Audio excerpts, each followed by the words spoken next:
Bonjour à tous, j'espère que vous allez bien. Aujourd'hui, on va parler essentiellement du dollar index, puisque bien sûr, les regards se tournent vers cette cassure que l'on a en ce moment même sur le dollar index. C'est très important parce qu'en fait, le Bitcoin évolue en fonction justement de l'évolution du dollar index, mais ça ne veut pas dire qu'il suit bêtement le graphique, ça veut dire qu'en fait, niveau macroéconomie, on a des changements qu'on est en train de voir en ce moment au niveau de l'économie mondiale, de l'économie américaine. Et en fait, ça pourrait donner des signes avant-coureurs sur l'évolution du Bitcoin. Et bien évidemment, nous, ce qu'on veut savoir, c'est quand est-ce que le Bitcoin va arrêter de chuter ou à petit se placer dans nos altcoins préférés. C'est vraiment ce que nous on cherche. Donc là, pour le moment, c'est pas joli, c'est pas ce qu'on veut, c'est pas ce qu'on veut entendre.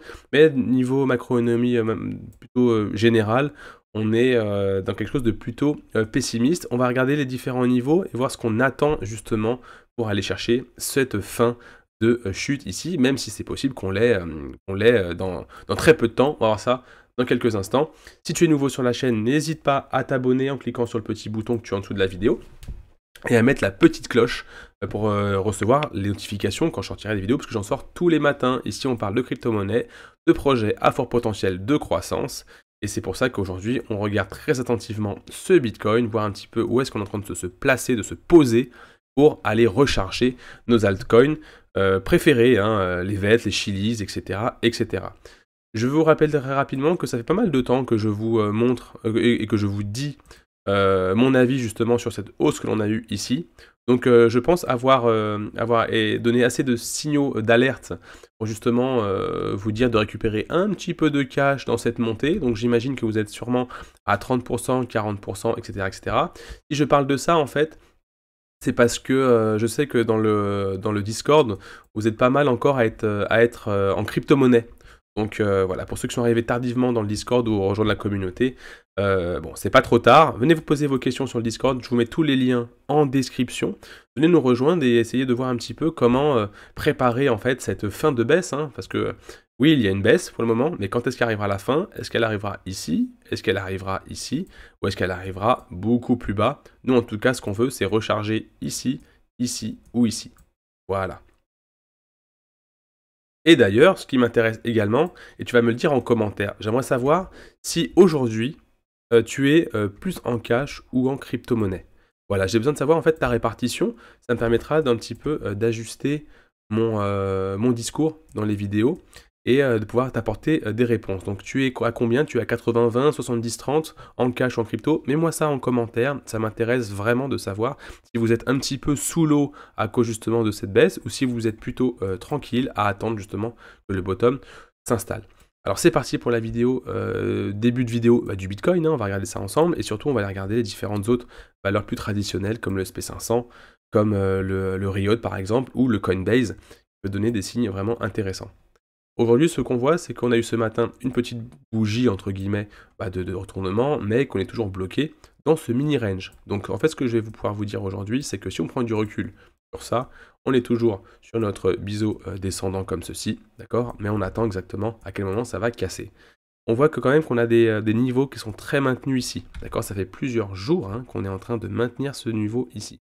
Donc j'ai comme une petite impression qu'on peut d'ores et déjà mettre un niveau un peu plus à ce niveau-là, enfin un niveau un peu plus rétréci du range, mais que dedans en fait on a également des hauts de moins en moins hauts et qu'on est en train de perdre cette dynamique, d'accord? Donc en fait tout ça, entre guillemets, c'est vraiment que c'est pas du vent, mais c'est beaucoup de bruit, hein, du bruit de marché, vraiment tout ce qui va se passer dans ce range, à part vraiment des grosses cassures, comme ici, vous savez, à droite de cette grande ligne de tendance, ou plus bas, pour aller chercher des liquidités qu'on a identifiées bien évidemment, hein. C'est plusieurs fois que je vous montre les différents clusters de liquidités que l'on a plus bas, avec un pic par exemple que l'on a aux 30 300 $. On a pas mal de liquidités plus haut, donc le marché va potentiellement, franchement, là, dans les quelques heures, hein, dans la journée, je pense, aller chercher et monter jusqu'à 42 800 ici. Donc voilà, petite poussée, puisque les gens profitent justement de cette hausse-là pour aller shorter un petit peu le marché. Donc les liquidités vont commencer. Donc si on voit justement que ça commence à s'accumuler, pardon, je vous montre, à s'accumuler un petit peu ici, là, bah, c'est plutôt positif. Tant qu'on verra autant de pics en dessous, c'est que les gens cherchent justement à attraper le niveau plus bas, donc il longue, mais le cours, qu'est-ce qu'il va faire? D'aller continuer comme ceci. Nous, ce qu'on attend, c'est vraiment une grosse liquidation, pardon, de voir en fait un sentiment complètement pessimiste avec beaucoup de shorts, avec plus beaucoup de longues ici, justement retourner chercher le bottom. Là, ça manque vraiment quand même de panique, quoi. Si je vous ouvre ici, par exemple, le Scalpex Index, on va regarder au niveau du social un peu où on en est sur ces dernières heures, hein, sur les 4 dernières heures ici. On est, ouais, on est up, quoi. On est toujours up. Donc, tant qu'on sera dans ce sentiment-là, je pense que ça va être compliqué. Même si l'Open Interest est quand même assez stable. On n'est pas sur des pics d'ouverture de contrat. Donc c'est plutôt positif. Donc espérons que on essaie encore de chercher dernières personnes qui ont justement de l'espoir là-dessus. Sinon, si c'est cassure, hein, on ira chercher directement cette zone-là. Même si je vous cache pas que ça peut être vraiment quelque chose de possible. Si vous avez vu les différentes vidéos que je poste, moi j'ai publié mon scénario, mon avis sur le cours du Bitcoin. Donc voilà, mais on va quand même surveiller. Je vais passer en 2 heures, voir un petit peu ce qu'on a ici. Ouais, tout simplement, on est venu taper le bas du range plusieurs fois ici, hein, et on repart. Donc on va faire yo-yo ici pendant pas mal de temps. Soit, ce qui nous intéresse, nous, c'est de regarder à plus long terme, voir où on en est niveau macroéconomie. Et c'est là où je vais justement me pencher sur le DXY. Dollar Index, vous connaissez, c'est plusieurs devises, hein, le dollar canadien, la couronne suédoise, etc., etc., contre le dollar. Et on voit en fait que justement ce dollar index est en train de casser et de surtout piller des niveaux que l'on observe depuis pas mal de temps sur la chaîne. Donc si tu es pas encore abonné, je le répète encore une fois, abonne-toi, comme ça te permettra de suivre un petit peu les différentes vidéos que je publie. Et nous, on observe justement cette cassure. Pourquoi? Parce que si le cours du dollar index augmente, ça veut dire que, euh, les gens vont plutôt vouloir se réfugier dans le dollar qui est en train justement de prendre de la force. Bien évidemment, quand vous avez quelque chose qui perd de la force ici, comme ceci, et ben vous préférez passer dans quelque chose qui a plus de force. D'accord? Je ne sais pas comment trop dessiner ça, mais vous avez ici quelque chose justement qui a fonctionné, d'accord? Ici où il n'y avait rien, et si vous voyez que ça commence à passer à 0, vous allez chercher le 1 ici justement pour faire naviguer vos capitaux. Donc l'argent va petit à petit passer dans quelque chose qui est plus fort. Donc si le dollar index devient plus fort, les gens vont vouloir justement aller justement se réfugier dans quelque chose qui est plus fort, donc le dollar, puisqu'on sait qu'en plus que niveau économie américaine, on a un petit ralentissement, enfin il y a on va en 2022 arrêter de trop imprimer, on va commencer à contrôler l'inflation, etc., etc. Donc, les investisseurs institutions commencent à sentir que tout ce qui est capitaux un peu risqués, hein, comme le SP500, etc., on va commencer un peu à se protéger. D'ailleurs, c'est ce qu'on voit ici. On voit pas encore très bien, puisque c'est vrai qu'on a eu, on a eu une petite frayeur au niveau du SP500, d'accord? Donc, depuis le crack Covid qu'on a eu ici en mars, ça ne fait que monter, donc ça veut dire que c'est une économie saine. On a souvent des sortes de mini-cracks comme ça, en fait, qu'on observe en se disant ça y est, c'est la fin, c'est la fin. Mais on voit que les grandes puissances les grandes valeurs sont encore en train de pousser. Cependant, attention, petite alerte ici, puisqu'on est quand même à des niveaux très très importants. Je vais même le prendre à ce niveau-là. C'est vraiment quelque chose qu'il faut surveiller. Moi, je vais même me mettre une alerte ici, d'accord? Pourquoi? Parce que franchement, si on casse ce niveau, on va chercher plus bas. Déjà, on va aller certainement chercher le niveau sur le SP500 des 4200. D'accord? Ici. J'ai pas réussi à tracer. Ouais, si. Donc potentiellement, c'est quelque chose qui va en fait être très négatif pour l'ensemble du marché. D'accord? Si par exemple on regarde une action Coinbase toute simple, on est là et on n'arrive pas, hop, je passe, on n'arrive pas ici à justement montrer des signes de reprise, hein. Si je passe sur Rio également, je vais passer en weekly ici, on est ici sur quelque chose qui justement n'arrive pas à poser un bottom.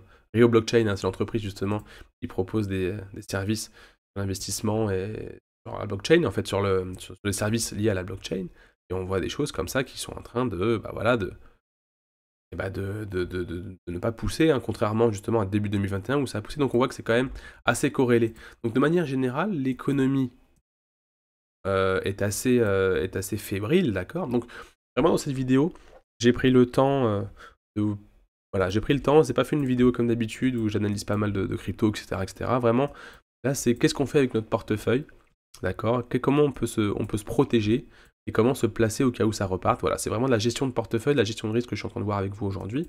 Je vous mets les liens en description si vous voulez rejoindre le Discord, ou sinon même, j'ai mis un kit du crypto investisseur en place. Vous pouvez télécharger justement votre petit trading board ici. Profitez des moments comme ça où il se passe pas grand chose sur les cryptos pour justement utiliser mon trading board. Alors, il est gratuit, hein, il est entièrement gratuit. Vous avez le lien en description. Téléchargez le kit du crypto investisseur. Il y a un lexique également. Il y a pas mal de choses en fait que je vous donne gratuitement pour vous aider justement à faire le pas dans les cryptos. Donc tout est en temps réel, hein. Il y a plus de 3500 cryptos ici, etc., etc. N'hésitez pas à le télécharger. Et il y a le Discord, hein. Le Discord, si vous voulez justement, je vous le montre, si vous voulez justement rejoindre, il y a des salons publics. Vous pouvez parler de crypto-monnaie, de trading, de scalping, etc., etc. Et je vais également, il y a le staking ici, et je vais rajouter pas mal de choses qui peuvent être très intéressantes. Voilà, donc Bitcoin, aujourd'hui, pas grand chose de plus à dire. Macroéconomie, c'est encore assez fébrile.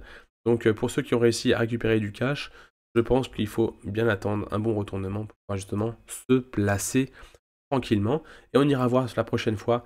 J'ai pas mal de watchlist. Et même ce que je vais faire, c'est que je vais peut-être également vous envoyer et intégrer dans le kit du crypto investisseur que vous avez en description, des watchlists en fait qui peuvent en fait vous aider à avoir les meilleurs cryptos, les 10, les 15 meilleurs cryptos à surveiller. Je pense que ça peut être pas mal. Dites-moi en commentaire si ça vous intéresse.